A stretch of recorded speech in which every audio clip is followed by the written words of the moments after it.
ಅಲುಗಾಡದೆ ಬಿರುಗಾಳಿಗೆ ಅಲುಗಾಡದೆ ಬಿಸಿಲಿಗೆ ಬೇಯದೆ ಮಳೆಗೆ ನೆನೆಯದೆ ನಡೆದು ಬಂದ ಈ ತಂದೆ ತಾಯಿಯ ಜೀವನ ಸುಂದರ ಬಹು ಸುಂದರ.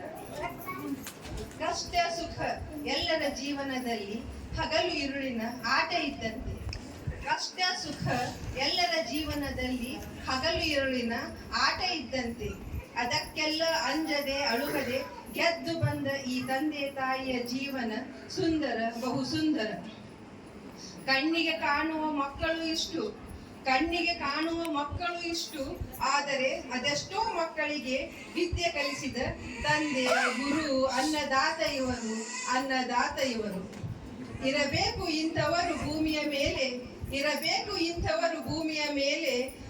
ಅದಕ್ಕೆ ಭಗವಂತನು ಕಾಲ ಕಾಲಕ್ಕೆ ಕೊಡುತ್ತಿರೋನು ಮಳೆ ಬೆಳೆ.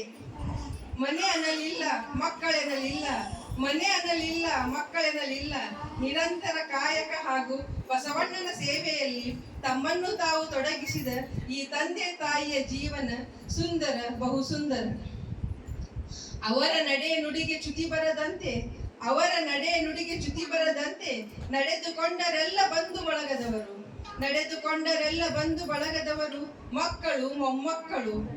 ಅವರ ನಿಸ್ವಾರ್ಥ ಬದುಕಿನ ಕನ್ನಡಿಯೇ ಈ ದಿನ ಈ ಸುದಿನ. ಗೋಮಾತೆ ಕಾಪಾಡಿದಳು ಬಸವಣ್ಣ ಕೈ ಹಿಡಿದು ನಡೆಸಿದ, ಗೋಮಾತೆ ಕಾಪಾಡಿದಳು ಬಸವಣ್ಣ ಕೈ ಹಿಡಿದು ನಡೆಸಿದ. ಹನುಮ ರಕ್ಷಿಸಿದ, ಹನುಮ ರಕ್ಷಿಸಿದ ಮಾಕೂಟೇಶ್ವರ ತಂಪನ್ನಿತ್ತ, ಮಾಕೂಟೇಶ್ವರ ತಂಪನ್ನಿತ್ತ. ಶಿವಯೋಗ ಮಂದಿರ ಬೆಳಕಾಯಿತು, ಶಿವಯೋಗ ಮಂದಿರ ಬೆಳಕಾಯಿತು ಅವರ ಸುಂದರ ಜೀವನಕ್ಕೆ. ಇಷ್ಟು ವರುಷದಿಂದ ಅವರ ಪ್ರೀತಿಯ ನೆರಳಿನಲ್ಲಿ ಜೀವನದ ಮೌಲ್ಯಗಳನ್ನು ತಿಳಿಯಲು ಪ್ರಯತ್ನಿಸುತ್ತಿರುವ ನಾನು ಪುಣ್ಯವಂತಳು. ಈ ಕ್ಷಣಕ್ಕೆ ಸಾಕ್ಷಿಯಾದ ನೀವೆಲ್ಲರೂ ಪುಣ್ಯವಂತರು. ಮಕ್ಕಳಲ್ಲಿ ಮಕ್ಕಳಾಗಿ, ದೇವರಲ್ಲಿ ಭಕ್ತನಾಗಿ, ಗೋವಿನ ಜೊತೆಗೂಡಿ, ಮಣ್ಣಲ್ಲಿ ಮಣ್ಣಿನ ಮಗನಾಗಿ, ಪ್ರಸಂಗದಲ್ಲಿ ಹಿರಿಯರಾಗಿ, ಸಹಾಯಕ್ಕೆ ಎತ್ತಿದ ಕೈಯಾಗಿ, ಗುರುವಿಗೆ ಶಿರಬಾಗಿ ನಡೆದಾಡುವ ಈ ದೇವರನ್ನು ನೋಡುವುದೇ ಒಂದು ಭಾಗ್ಯ, ನೋಡುವುದೇ ಒಂದು ಭಾಗ್ಯ. ತಂದೆಯಾಗಿ, ತಾಯಿಯಾಗಿ, ಗುರುವಾಗಿ ನನ್ನನ್ನು ಸಲುಹಿದ ಇವರಿಗೆ ಏನೆಂದು ಕರೆಯಲಿ, ಏನೆಂದು ಕರೆಯಲಿ? ಶಬ್ದಗಳಿಲ್ಲ, ಶಬ್ದಗಳಿಲ್ಲ.